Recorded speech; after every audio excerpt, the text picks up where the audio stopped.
Hey there, Gary Parrish. It's Thursday, April 28, 2022. Welcome back to the CBS Sports Eye on College Basketball podcast, where we sometimes discuss camel fighting, dodo birds, and leaky black. Matt Norlander is here with me. If you're watching live on YouTube, please smash the like button like you're Brandon Davies. You have consent. When it comes to the like button, you've always got consent. More of us. Dead leg. The biggest news since we last recorded is that NCAA President Mark Emmert has announced that he's going to step down no later than June 2023, but sooner if his replacement can be found before then.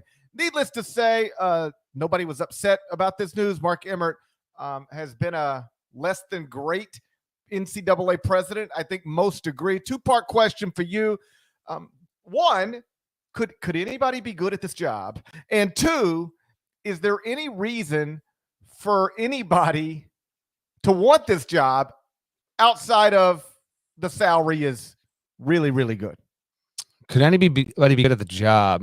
Great to be back with you, buddy. By the way, just a heads up in case this winds up being a thing. So wife is out of town, has been for a few days here, and I am solo dad duty. Older son is at school. Younger one doesn't have pre-K on Thursdays. He might just float in and out of the screen here. This is how we got to do it. So you have a child who can float? That's amazing. He might. You should put him on America's Got Talent. Also in the process of potty training. And so I'm really hoping that in the next 30 to 40 to 50 minutes, he doesn't say, Daddy, I have to go poop. Okay. So I'm just letting everyone know. I hope that we're going to be clear, but I just want to give you a heads up on that. And if you're watching on YouTube, you would have seen me talking on camera, but muting my mic there because I literally was telling my 3-year-old to not make too much noise. As for your question here, can anyone be good at the job? Yes, but we need to start with the idea that the job needs an accurate description, and it doesn't have that right now. Mark Emmert was not a good NCAA president. He could be there for another 3 months to another 14 months. I'd probably lean toward the latter because as the NCAA right now is trying to redefine what the NCAA will even mean. There's this transformation committee that's been formed. I won't get too deep in the weeds on this, but it is an important factor. Right now, there's a 21-person panel committee that's led up by arguably the most powerful person in the NCAA, Greg Sankey, SEC commissioner, in addition to Ohio's athletic director, Julie Cromer. That's very specific and intentional. You wanted one representative from the biggest conference in the country, the most powerful conference, the biggest moneymaker, and then also someone who is in a position of power, albeit in that group of five, if you will. Ohio obviously represents the MAC, and then there are many other people that are on it, but Sankey and Cromer are leading up that effort to redefine what Division I will actually mean, what the NCAA will mean as an entity for a generation to come. Until we actually get that, you can't hire a new president to replace Mark Emmert. There are questions out there that are even, should the NCAA have a president going forward? To be clear, I think it should, and it definitely will. But given how badly Emmert bungled the position over the past decade plus, it has led to a real, critical juncture here for the organization overall. I mean, the fact that Emmert couldn't even sit at a press conference without one or two people flanking him at the Final Four annually, because frankly, he just he couldn't be trusted to always handle questions and those, those sessions, if you will. I mean, he called them the Kansas City Jayhawks. When Kansas won the national title, GP. So, it's a really good paycheck. Who it's going to be, we can get into that in a second, I guess, because Dennis Dodd, our colleague's got to call him up, and I'll rattle off a few names there. But we do not come here to celebrate Mark Emmert. It's not an easy job. I'm not saying it's easy, but he really didn't handle this well at all. And the news coming earlier this week certainly surprised me when I saw it, because this dude was given a raise and a contract extension a year ago, coming off of the utter PR disaster that was the women's tournament. So I do think that there is a possibility we can get someone capable to hold this position, but we have to figure out what the position will entail. Like, how much power will an NCAA president even have going forward if so much of what the NCAA is going to be is like running the championships, trying to have an improved enforcement model, but a lot of the stuff with name, image, and likeness, and like actual legislation is going to be more on the schools and the conferences. It's actually going to be a little bit of a tricky needle to thread. And I think that's why it becomes difficult to hire somebody who already has a great job, because you don't know what the job is. I mean, it is impossible right now to describe what the job of the NCAA president will look like 3 years from now. I mean, you're just guessing. So again, Mark Emmert made roughly $3 million a year. So, somebody will take it. But it's a job without a description at this point. And I do think it's a difficult job. Now, there are other difficult jobs, like, scrubbing floors sounds like a difficult job. But if somebody offered, a normal person $3 million a year to go scrub floors, they'd just be a floor scrubber. They clock in at 9, clock out at 5, and scrub floors and make $3 million. So they'll be able to hire somebody. But, some of the names that have been thrown around, like Greg Sankey, Sankey's got a better job than the job of the NCAA president right now. He's more powerful. That's the whole point. And he's more powerful, right? Like, if you've already got a good job for comparable pay, I don't think you're messing around with this job, because the first thing you've got to figure out, and anybody's got to figure out, is what does the job entail? What can I do? And I don't know if you saw the interview with Brad Underwood, the Illinois coach. I did. I texted Brad last night. I actually appreciated what Brad said. Go ahead. But because what he said is what a lot of coaches are saying privately. He actually said it publicly. And I actually thought he presented it in a realistic, rational way. Some people listening don't have any idea what we're talking about. Go ahead. Somebody asked him about, it seemed to be a situation where he was meeting with local media, maybe. Yeah. And they asked him about, the changes in the challenges of the sport, and he said it's miserable. He said it's not any fun. And then he made a point to say, listen, I'm not complaining. I understand, like, this is just the way it is. But there are no rules, and none of us signed up for this. None of us, when we took our jobs to be college basketball coaches, did so outside of guys who were just hired, did so, with an idea that building a college basketball team or program in any sort of conventional way is like over with. Like, you can't do that anymore. He said, back in the old days, which was really like 4 years ago, you would, recruit some high school players, you'd get them on campus, you'd work them out and develop them, and, you'd build them over years. And, you'd have a good idea by now who's going to be on your team next season and who's not. And right now, you have no idea. I mean, outside of like Hubert Davis, how many people have a great idea about who's going to be on their team and who's not going to be on their team? And, Brad went on to say, we had two big changes basically happen at the same time. And that's the one-time transfer waiver and name, image, and likeness. And that has turned the sport upside down. And it is, I don't think it'll be like this forever with basically no rules whatsoever. Like, there is going to be some structure that comes along, and the next NCAA president, in some way, I'm assuming, is going to play a role in forming that. But what will he or she be allowed to do? What's legal? What isn't? I mean, the Supreme Court has already made it pretty clear. Try to restrain what student athletes can make, and we'll see you again, and we'll smack you around again. So there's a lot more questions about what is the role and power of an NCAA president right now than there are answers, and I just think that makes finding it made Mark Emmert's job incredibly hard. Although they could have been proactive on a lot of this stuff and chose not to be. Yes. So that's on him and the people around him. But it will also make his replacement's job very, very difficult. At least Mark Emmert, when he took that job, conceptually knew what he was walking into. The person who takes this job really has no idea what they're walking into. Which is why, if the NCAA wants to set itself up for any kind of success, it needs to not bring in Mark. If it means that Mark Emmert literally is holding that position until he is leaving when he said he would at the end of June of next year, If that's what it takes, don't have someone come in and not fully understand what the job will be. I mean, this seems obvious, but it's the NCAA, so I feel like I have to say it. And yeah, we are at a time where NIL and the transfer portal hit in the same period where if you had a president that was better than Emmert and was forward thinking, and you would have had the idea of this transfer portal and allowing players to have a first-time transfer with no sit-out, if that had been introduced in 2012 and then NIL had been introduced in like 2016, even then just spacing them out would have put men's college basketball and college sports on in general, I mean, this affects football and women's basketball and all that, in a better position to be a little more stable. Because the one thing that I'm hearing a lot and have heard a lot in the past 2-3 weeks from a few ADs, conference commissioners, and obviously coaches is where college basketball is right now.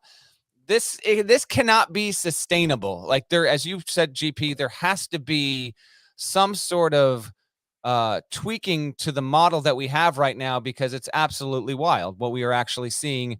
You talked about the Nigel Pack deal, and by the way, go get it, Nigel Pack. I'm not saying don't, but I mean, do you realize he is now the second highest paid person in the Miami basketball program? It's Jim Larinaga. Nigel Pack is making more. I guarantee you, no Miami assistant is making $400,000. So I'm not saying it's wrong. I'm just saying it's the state of the matter. Nigel Pack is getting paid to play at Miami next season, and he is the second highest paid person in that program. That's wild. I'm not saying it's wrong. I'm not even saying I disagree with it, but that reality has a lot of people behind the scenes just saying, listen, the players should get what they should have this ability, but at the same time, like, it is just craziness behind there. How about this? I was talking with someone 2 days ago, not in college basketball, not in college sports. They are a parent to someone who is a power level conference football recruit. They are being recruited by at least 2 schools that would be considered annually in the top 15, if you will. And this person who is not familiar, I just happen to know them through other avenues. They're not connected to college sports whatsoever. They don't know anything about it, other than that, they have a child who's good enough to eventually earn a scholarship to play at like the high level in college football. Even this person said, because I guess their child's about to be a senior.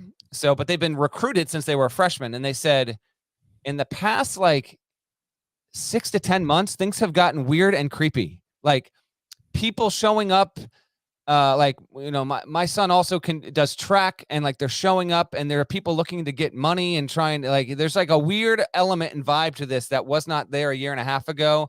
And as a family, we just don't like it. So just to, again, remove the college basketball element of it, just understand that within this push to improve player empowerment, these aren't even unintended consequences. Everyone saw this coming. I said it would be messier than it is now. And it is getting to that point. There are things that need to change where you can still allow for player empowerment, but not have so much instability behind the scenes. With all that being said, Parrish, the next NCAA president needs to understand and embrace the natural evolution of what college sports is. That is the biggest factor in all of this. Whatever he or she has done in the past, if they've worked in college sport or if they haven't, I don't even know if you need to go to, even Dennis Dodd said, don't go to the presidential model. Like, look at the past 3-4 dudes who have done this. They were all university presidents, and look where it led the NCAA. It's a great point by Dodd. Just have someone who, if anything, can bring fresh eyes to the picture, and maybe you can set yourself up for some kind of success. I want to get to the candidates Dot had as well, but I don't want to keep rambling. So thoughts on all that? Well, the evolution has to be some sort of acknowledgement that this is pro sports. It must be treated as such, or at least semi-pro. And that's just the nature of it. If players are going to get paid, there is a professional element to that, and that's not necessarily a bad thing. And you've got to, if you want to figure out how, a trial attorney in South Florida can't just buy Nigel Pack. which is more or less what happened. He's also, by the way, just so we're clear on that, the person doing that, John Ruiz, he is a billionaire. So this is the exact thing where people were screaming about this could happen. Yes, it is outright happening, but it's completely legal. Oh, yeah. I looked it up the other day. He owns, I want to say 70% of a company valued at more than $30 billion. So, I mean, multi-billionaire, it appears. And he clearly cares about Miami athletics, and he's got money to throw around, and he's making things happen. And you say everybody saw this coming, and I think you're right. You and I have been discussing this exact possibility for years, literally years. But the one guy who tried to suggest it wouldn't be like this is Mark Emmert, or at least one of the guys who tried to suggest it wouldn't be like this is Mark Emmert. There were some other in the media who were like, but most of these players aren't worth anything. Okay. Nigel Pack just got an $800,000 deal. All right. And a car. In a car. Imagine if you were somebody who spent part of the past few years saying, this will only matter for a handful of people. Nigel Pack, a person most people listening to this right now never heard of before last week. We did not. Listen, good player. But as I was telling a coach, I think yesterday, or if not Tuesday, we did not talk. His name did not come up once on this podcast. Ever until Monday. His name had never been mentioned on this podcast. Parrish, that's not to say he doesn't deserve it. I'm just if he's commanding that. Now it's also the billionaire wants to but just keep that in mind. No, but that's my point. It's not to try to be dismissive of Nigel Pack. It's to say that's what the Nigel Packs of the world are worth, at least to the University of Miami. And now everybody knows Miami's throwing around real money. Like if you're a 5-star prospect right now, why would you not be considering the University of Miami? At the very least, put them on your list and see what John Ruiz got for you. The Cavender twins, who social media superstars at Fresno State, where'd they transfer to? Miami. That's where they're going. So yeah. Oh, if I had a kid right now who was 16 years old, I'd be like, in a 5-star prospect, I'd be like, all right, buddy, where what interests you? And he'd say Duke, North Carolina, UCLA, because of the GOAT Mick Cronin. And I think I'm down to those 3. I'm saying, okay, cool. We're going to release our top 4, and it's going to be North Carolina, Duke, UCLA, and Miami. All right. And let's just see what happens. Let's just see if nothing else, maybe John Ruiz will raise the price for John Shire, Hubert Davis, and Mick Cronin. But we got to have John Ruiz in the building.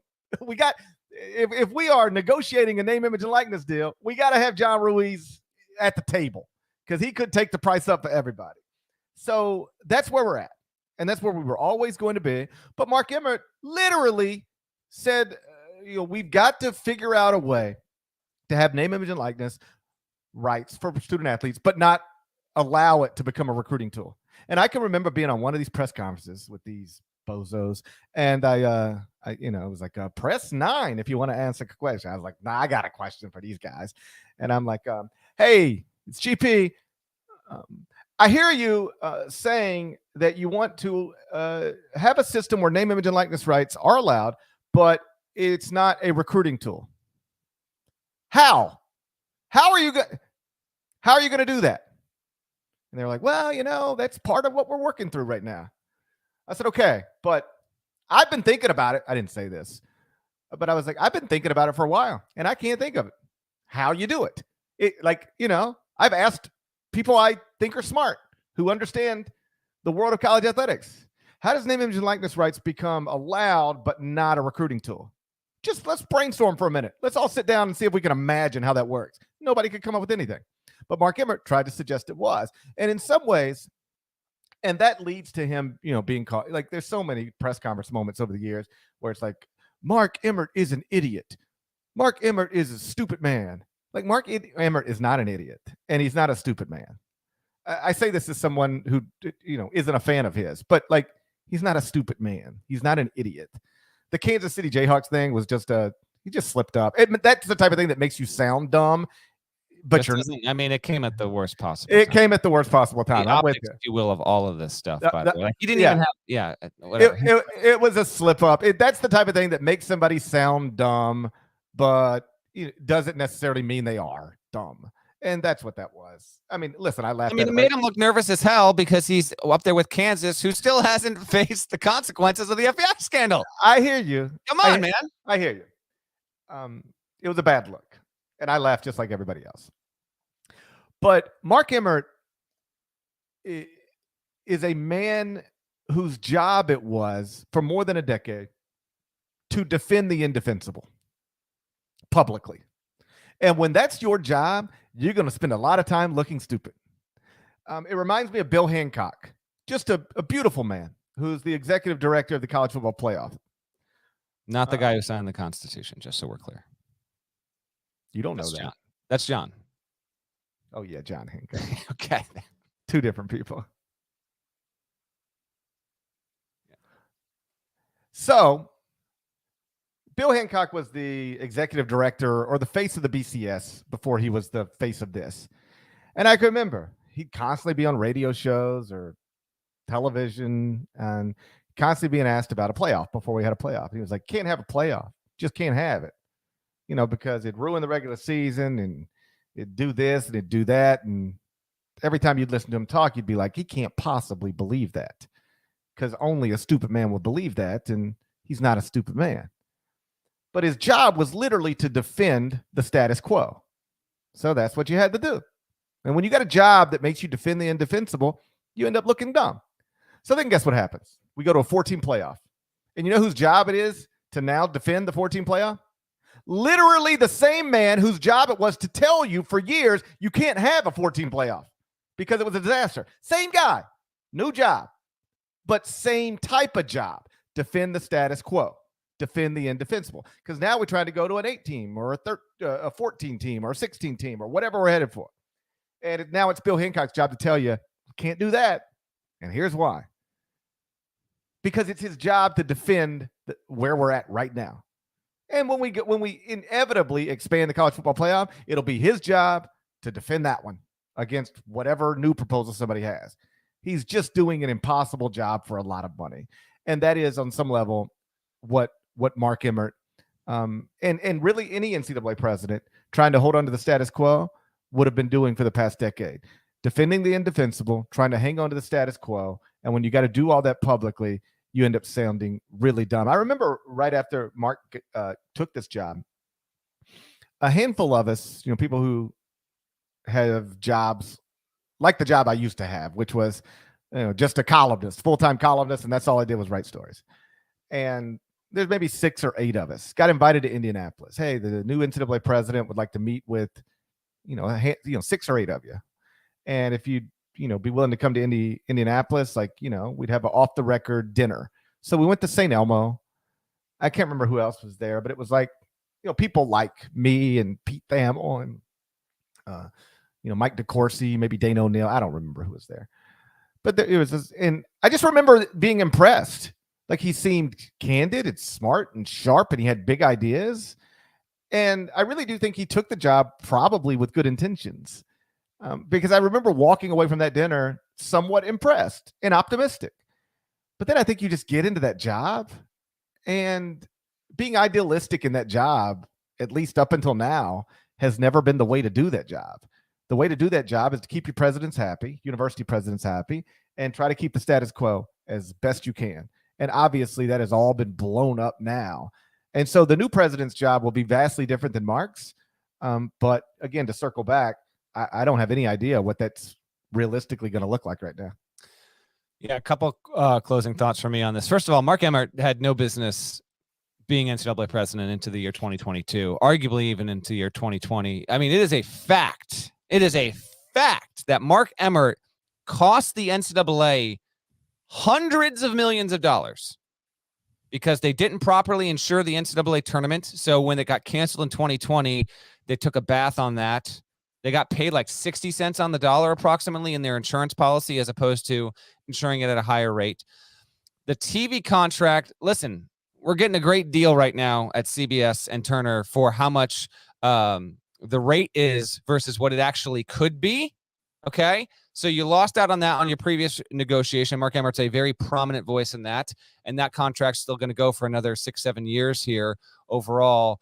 And then, yeah, he was a punching bag, and the reason why he was able to keep this gig was it was a good old boys network, and the board of governors, who is a select group of university presidents, mostly old white men, liked Mark Emmert, liked him taking the arrows. I've seen the term meat shield said and written about plenty this week. That is an accurate description of what Mark Emmert had done. And no, he's not a stupid guy. He was just incompetent in the gig. And that was like painfully clear at least halfway through his residency of doing this. So, by the mid 2010s overall, here are the candidates. I want to just mention these before we get out of here. Now, that Dodd put up just a few. His number one candidate is Dan Gavitt. Dan, do not take this job. Dan Gavitt has been in charge of running the NCAA tournament and basically overseeing all of men's college basketball at the NCAA national level here for a decade plus, and has gotten widespread acclaim for how he has handled it. It has not been without occasional bumps along the way, no doubt about it. But, and he's the NCAA should want Dan Gavitt to have that job, but I think he is in such a good spot, and the tournament means so much. Just let him continue to run the tournament. Hold up 1 second. Yes. I if I were running this thing, I would consider Dan Gavitt for the job. Absolutely. He gets along with everybody. He's a smart guy. I like Dan a lot. So do you. What do you think Dan Gavitt makes right now? I think he may. I'm not going to speculate publicly on Dan Gavitt's salary. He did get a substantial raise because the NABC wanted him to lead up that organization about 2 years back. He strongly considered it. Ultimately went back to the NCAA quite clearly. He negotiated a new contract. So I can't say whether or not he's making seven figures. The job of NCAA president will command that unquestionably. So yes, would it be a raise? Yeah, like if they come to him and say, "Hey Dan, we got this really hard job for you, but it's a 5-year, $15 million contract." Right. I mean, you probably got to do that, right? Like, how about this, dead leg? I know you like your job, and I know you think being the NCAA president would be a horrible job, but if somebody offered you 5 years, $15 million, I'm out. You're the new NCAA president. Go ahead. And we'd hire a nanny. Base me on a daily basis. Yeah, whatever. you'd have $15 million guaranteed, and we'd hire a nanny for a little dead leg bouncing around back there. That being said, Dan Gavitt,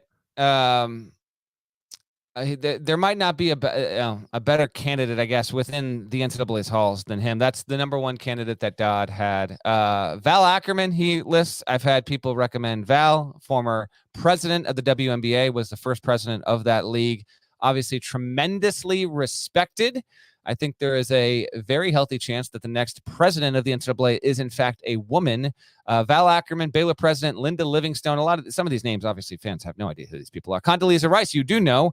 Condoleezza Rice might actually have like a residence inside the NCAA's headquarters at this point. She's been so connected to college athletics and the NCAA. Obviously, she was part of the damn commission was named after her, the one that Emmert appointed. It was the Rice Commission. Don't know if she'd want it or if she'd take it. That would be an interesting one. He's also got, how about this one? Robert Gates, former U.S. Secretary of Defense and CIA Director for NCAA President. He said recently he was on the NCAA Board of Governors, and so that might, and he helped basically reshape. The NCAA was ratifying its constitution, basically trying to simplify things, and there was like a massive just, slice and slice and slice of the Constitution. Gates was a big figure in that.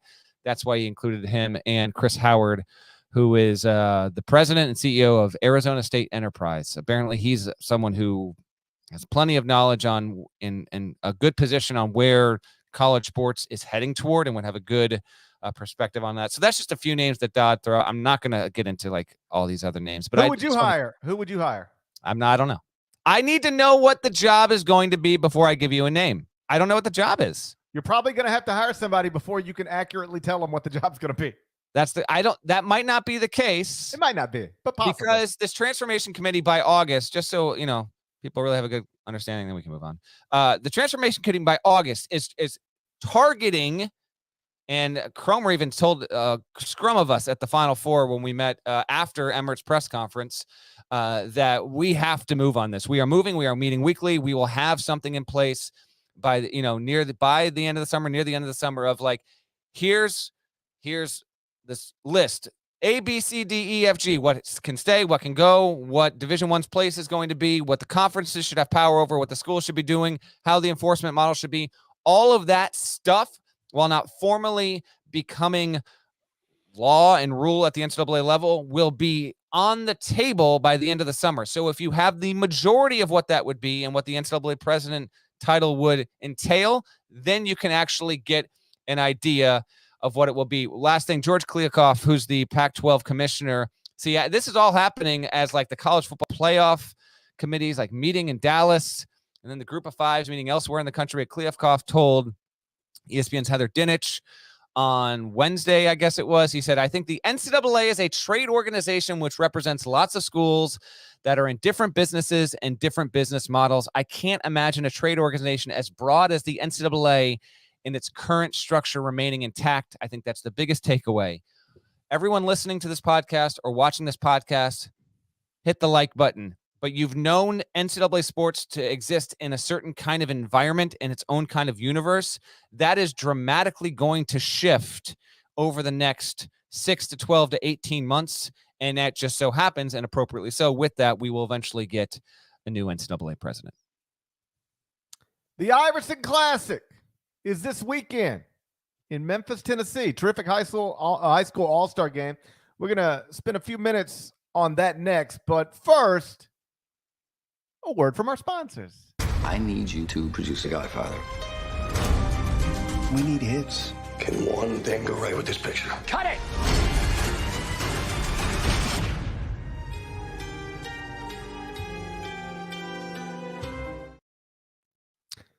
Dead leg. So the Iverson Classic is this weekend here in Memphis. It's a high school all-star game. Going to be on CBS Sports Network Saturday at 4 p.m. Eastern. I'll be on the sideline for the game along with AJ Ross, Brent Stover handling play-by-play. 6 of the top 10 players in the class of 2022 going to be on display. 11 of the top 20. Can I get you to turn it on and watch us? Oh, I'll definitely be watching to see what you're rocking. But how about a little more exposition from you, my man? Iverson Classic, a relatively new event. Some people might not even be aware of it before listening to this podcast. So can you give a little bit more description of who's going to, like, why does the event exist? Is it always in Memphis? Just a little more explanatory behind the scenes stuff. Because yes, listeners, you will be able to see GP on your TV this weekend, this Saturday. What else do people need to know? Honestly, have no idea why the event exists. Other than it's an all-star game and people like all-star games. I don't know why. I don't know why does the McDonald's All-American game exist? I don't know. Because for decades and decades, there was voting about who the best high school players in America are, and they should play a game at the end of the season. And McDonald's got in as a sponsor back in the 1970s, and so they've held the game annually with the exception of the pandemic since then. I don't even work that thing, and I can tell you. You're working the event, and you can't tell me why it exists? No, I have no idea why it exists. I'm just glad that it does. I'm just glad that it does. And so all of the players are already in Memphis. Allen Iverson's already in Memphis. And were they at the jog game? Were they at the dunk? Did they see the dunk? I also don't know that. It's possible I don't know anything about this game. Are you sure you're going to this thing? It's on my schedule. Okay. I'm planning to be there. We have a conference call, a Zoom call this afternoon, like a production meeting. If only we would have recorded this after that, I'd probably know everything. Probably would have led the pod with it, to be honest. Could have led the podcast with it. I do not know if they were at FedEx Forum for the John Morant game. Woo boy. I'm surprised you didn't mention John Morant as a potential candidate for NCAA president. What can't he do? John Morant should be president of everything, as far as I'm concerned. So, like some big names. Nick Smith, Arkansas recruit, is in this game. Amari Bailey. Of course. Oh, gosh. This is actually trouble. Are you sure you should be working this game? You know where this might be headed? Oh, no. You know how these all-star games work sometimes, don't you? Sideline reporters end up doing in-game interviews. Are you going to be able to handle that? I don't know if I could handle that. She thick, boy. Woo! I don't know if I could handle it. In fact, pretty sure I could not handle it. Seems unlikely. Look at me. Look into you. Look right at you. Do I have to? Look right at your laptop screen right now. Oh, no. Do I look like I can handle it? Gosh. Chris Livingston's going to be there. He's going to Kentucky. Cason Wallace going to be there. He's going to Kentucky. Keontae George, top 5 player, going to Baylor, is going to be there. So it'll be, again, more than half of the top 20 players in the country, class of 2022, are going to be in this game. And a surprising addition, somewhat surprising, maybe not surprising. I'll find out on that Zoom call later today. I'll get back to you whether it was surprising or not. Hansel Emmanuel. So hot right now. Is going to play in this game. Are you familiar with him? Hansel? Of course. No, not, but go ahead. You're really not? No. I don't know any other way to say this, so I'll just say it the way that it'll trigger and you'll go, oh, yeah, I know who that is. I have no idea. Oh, I think I know, actually. Actually, now that you say it, I think I know. Go ahead. He's the basketball player with one arm. There we go. That's right. And he's going to be playing in this game now. He earned a spot onto one of the rosters. So that'll obviously get a lot of attention because he's arguably one of the most famous, even if he's not one of the most heralded prospects in this game, he is arguably the most famous prospect in this game. Somebody who does have real Division I offers. It's a really tragic story that's turned into an inspiring story. A young man from the Dominican Republic. When he was 6 years old, he was climbing a wall, and the wall collapsed on him, like basically chest down. And it basically, I don't know what happens to tendons, but like crushed them, broke them, snapped them, whatever's not supposed to happen to tendons in your arm happened to every tendon in his arm. And they were forced to amputate. And it was after that he started playing basketball. And he's become quite the phenomenon. I haven't seen him enough, really, outside of just the highlight stuff you see on YouTube, to be able to intelligently say, yes, this is somebody who could play at the high major level or not. It obviously seems difficult for obvious reasons, but he's already made it way farther than anybody could have reasonably expected when he started playing basketball. So I'm not betting against him. I'm just looking forward to meeting the young man and being inspired by him because he's quite the story. Dariq Whitehead, Duke commit, will also be in this game. Jet Howard, who's going to play at Michigan. His father happens to coach the Michigan program, will also be in this game. So yeah, there's actually plenty of. Listen, if you've been following the sport the past 3 weeks and you've been quite caught up in all the transfer stuff, here's a look at guys who are actually going to be, many of whom will be factors immediately as freshmen next season. You get a glimpse of them now before they kind of go off the radar, and then we wait for the preseason hype to happen. You said 4 Eastern on CBS Sports Network, right, Parrish? 4 Eastern, 3 Central, CBS Sports Network. And like Brent Stover's on the call. Me and AJ Ross are on the sideline. Steven Jackson is coaching one team. Darius Miles is coaching the other.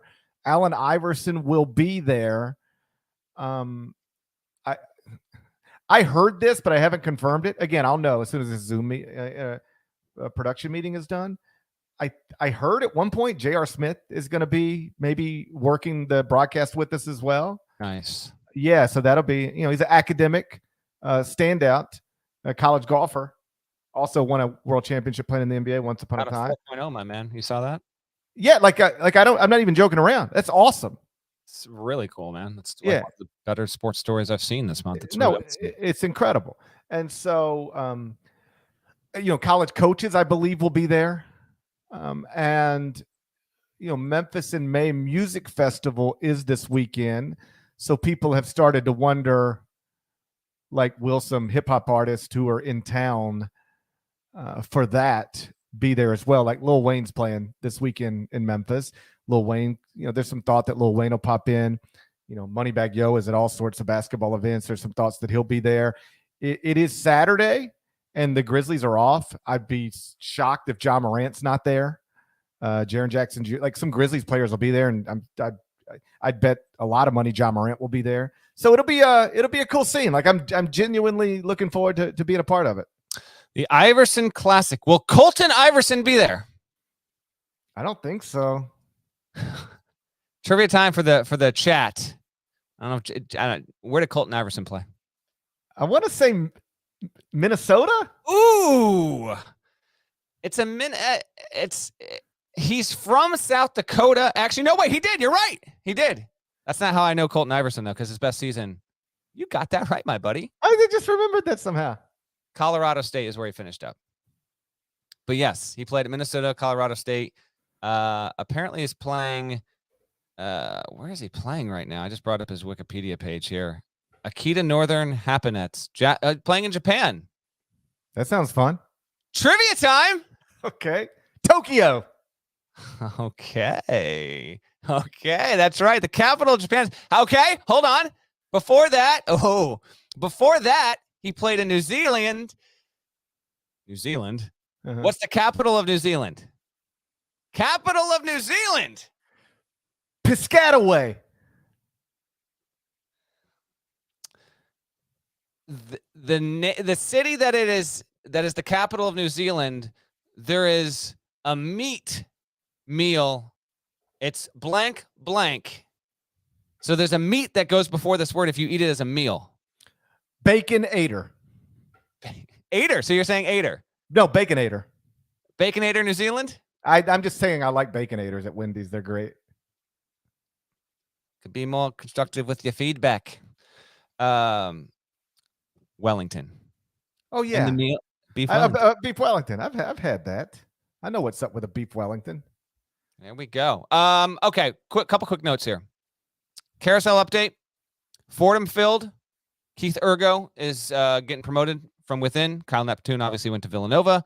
And then Fordham decided to promote from within. So the roster will be expected to remain intact. Kansas City is now going to be coached by Marvin Menzies, who got that job after Billy Donlin left of his own accord to get paid more money to be the lead assistant at Clemson. Fairleigh Dickinson opened this week when Greg Horrenda was fired. Fairleigh Dickinson last played a game 2 months ago to the day on February 28th. So that is a little bit curious there. Carolina landed Gigi Jackson, who is a top 5 recruit in the class of 2023. Some are saying that once these recruiting rankings, some of them, 247, get reordered, whenever that's happening, Gigi Jackson could actually move ahead of Wagner to be the number 1 player. We'll see. I mean, but Carolina's had just an incredible April. Simeon Wilcher's another 5-star who's going to play again. This is not next season. It's the season after. These are 2023 recruits. So the big news in Carolina this week was Gigi Jackson enrolling there. More good news for Hubert Davis. Mount St. Mary's is leaving the NEC for the MAC. That was reported this week by ESPN's Pete Thamel. Although that's one of the things where I thought that was already out there. That had been behind the scenes for like weeks now. I can't even keep up with how many small schools are leaving one conference to another. It's a mess. And then we have to give a shout out at the end of this episode to an absolute legend in our industry. It was announced on Thursday morning that Kenny Klein, who is the sports information director at Louisville. And if you're unfamiliar with the term, sports information director is the communications liaison between a program and the press. It's the person who often sets up interviews with players. The sports information directors are in so many ways actually the most valuable people inside these athletic departments because they do more than just make sure that, writing up the press release, making sure you get an interview here, working stuff behind the scenes. They do so much. And when you consider everything that program has been through over the near 4 decades that Klein has worked with Louisville basketball, the man has a viable case as the greatest SID in the history of college basketball. You won't find a person to say one bad thing about Kenny Klein. He's amazing. When Louisville was going through, you name the scandal, whatever, behind the scenes, what'll sometimes happen with these situations is if coach gets in hot water, if a program gets in hot water, understandably so, sometimes SIDs will either go dark on you, they'll clam up, they'll by nature become a little bit more combative because things start to kind of turn in the wrong way. Kenny Klein always understood and understands the job of the media, the objective there, willing to help, kind of separated church and state in a lot of ways with what his job actually entailed, while at the same time he was employed by the University of Louisville there. I can't say enough good things about this man. I wish I'd known.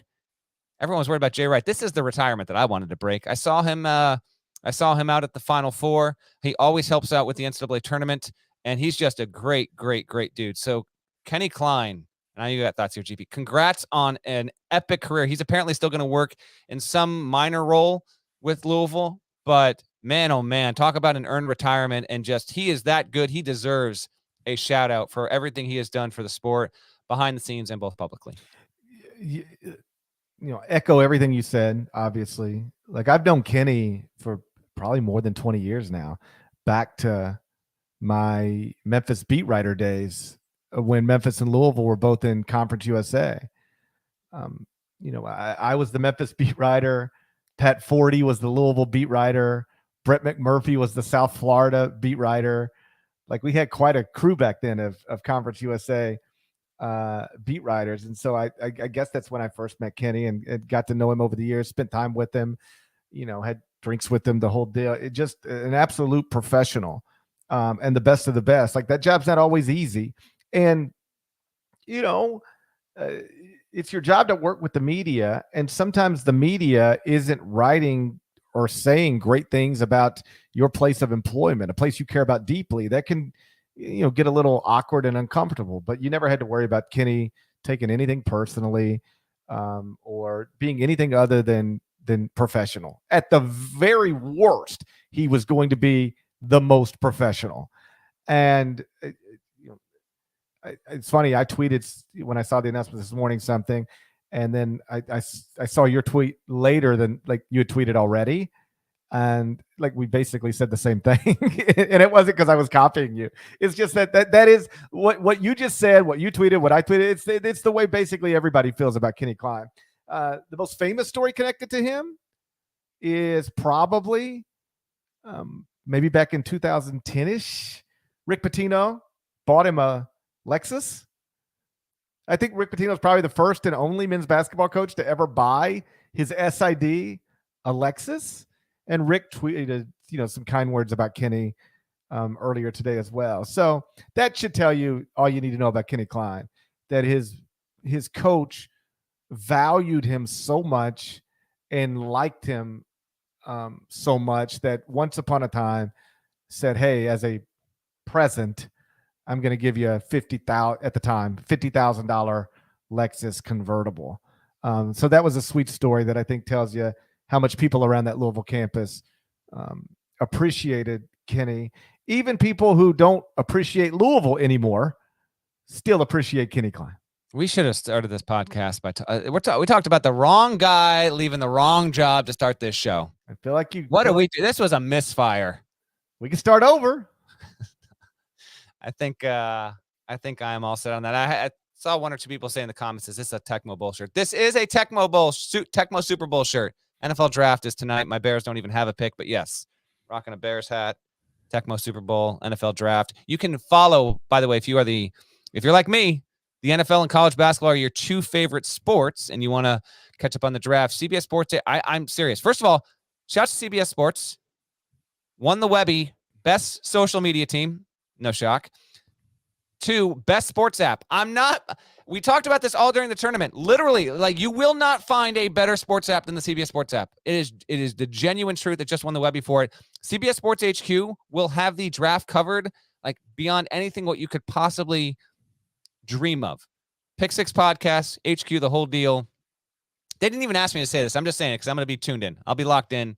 Shouts to Ryan Wilson, great draft actor. I guess shouts to Brinson. I don't know, maybe. But anyway, draft is tonight.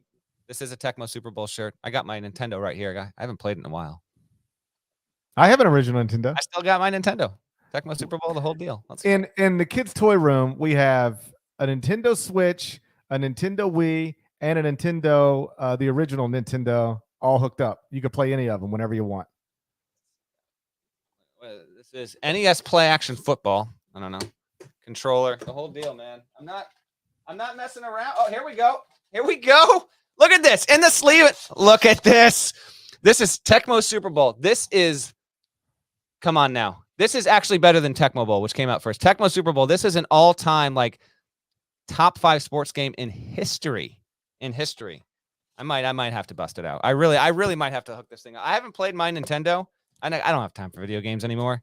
I haven't played this thing since we moved into this house. Actually, I might need to. You can still do that, like on current TVs. I gotta get it. Oh yeah, no, you have to get an adapter, but you can still do it. Like I believe my Nintendo. I'm not sure. I want to say there's an HDMI adapter to it. Yeah, I got the gun too. Still, gun. Look at all this. I still got the gun. Somebody asked Nintendo 64. That's the one I don't have. I have that's my favorite. I don't have it. My brothers have 64 though. I've got the original Nintendo, Nintendo Wii, Nintendo Switch. Like when I used to. Hey, hot take: Super Mario 2 is the best Nintendo game. It's better than 3. Sorry, hot take. I know. I think I remember liking Super Mario 2. But I haven't pulled my original Nintendo out in a while. But we used to play RBI baseball a lot. Like even into our 40s, we'd play RBI baseball. Oh, love it, man. Blades of Steel, RBI baseball. Let's go. Terry Pendleton, half swing. I would demoralize people with RBI baseball because I would start like Ron Darling or Bob Ojeda and get 3 shutout innings, and you're already demoralized. And then guess what I do? Now I'm bringing in Doc Gooden. That's just tough to deal with.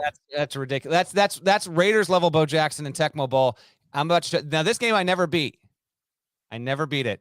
Oh, I did. I could never beat it. Yeah, I never got to the final. I could never beat Tyson. Excite Bike, dude. Oh no, I'm so good at Excite Bike, dude. There's a track on Mario Kart for Nintendo Switch that is it's an Excite Bike track for Mario Kart. Dude, I'm unintentionally going down. Look at this. This is a nostalgia overload right now. Look at this. How old is our average viewer right now? Anyone under 34? They don't have any idea right now. Yeah. They just don't know. What game is that? I couldn't see it. It's the only game like this. What are you talking about? Oh, Zelda. Did you beat Zelda? I beat Zelda way back in the day. Yes, beat Zelda. Long time ago. How erect were you the first time you ever burned a bush? I was prepubescent. Boy, was that something to burn a bush for the first time?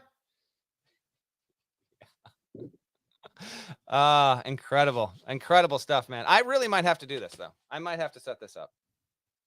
We used to play this game. It was something like this. I can't remember exactly. It felt like it was like Nobunaga's Ambition, and it was like a world dominance game. You'd have to train your guys and grow corn or wheat or something, and you try to take over the world a bazillion years ago rather. And I just remember that one being awesome, but it was like not popular. Most people didn't. I felt like me and my buddy from down the street were the only ones who played it, but we played that one over and over and over again. Nobunaga's Ambition. Does that make sense? You ever heard of that? What is that? Come on now. I can't see it, dead leg. This is Contra. It's right up against the thing. Contra. Come on. Can you do you still know the Contra code? See if I can do it right now.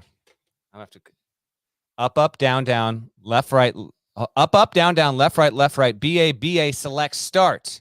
Up, down, left, right, BA, select, start is the Contra cheat code.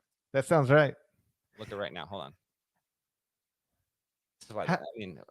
How weird is it that you can remember stuff like that, but you can't remember stuff from like yesterday? Up, down, left, right, BA, then start. Oh, select start is for 2 players. It's just start if it's single player. There you go. So technically, that's right. I know. I hear you on that. I still know the phone number I grew up with. I can't tell you anyone's phone number except mine, my wife's, and my parents' house. Those are the only numbers I can tell you off the top of my head. Anyone else? Like you asked me, I couldn't tell. I don't even know Memphis's area code. I couldn't tell you what your. Oh, come on. I don't know. 412? No, Memphis has a famous area code, 901. It's not that famous. Memphis isn't even in the top 12 most famous area codes. I'm not sure that's true. Nada wants us to get out of here. 901? 901's pretty famous because of all the rappers. I guess maybe. I'll give you top 10. I think it's probably top Next 10. podcast. I think it's Most probably famous area codes in the country. What's the most famous? 212. It's got to be, right? Yeah. I got a call from a 212 number literally in the middle of this podcast. I think that's probably it. Yeah, 901's a famous area code. It is Nobunaga's Ambition. Go find that game. Put that in your Nintendo and play it. There we go. All right. Somehow we turned a 40-minute podcast into 55 minutes. It was worth it though, man. I'm Come on. not.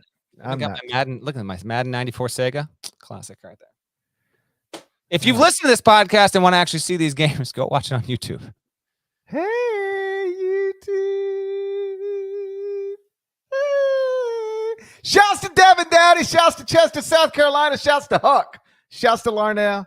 Thank you guys once again for listening to Ion College Basketball Podcast, dumbest pandemic I ever seen. Be sure to tune in to the Iverson Classic Saturday, 4 p.m. Eastern on CBS Sports Network. And then if anything crazy happens, or even if it doesn't, I'm certain we'll touch on it again Monday morning. Don't forget to smash the like button. Smash it from the back if you're into it. We'll talk to you again Monday morning. Till then, take care.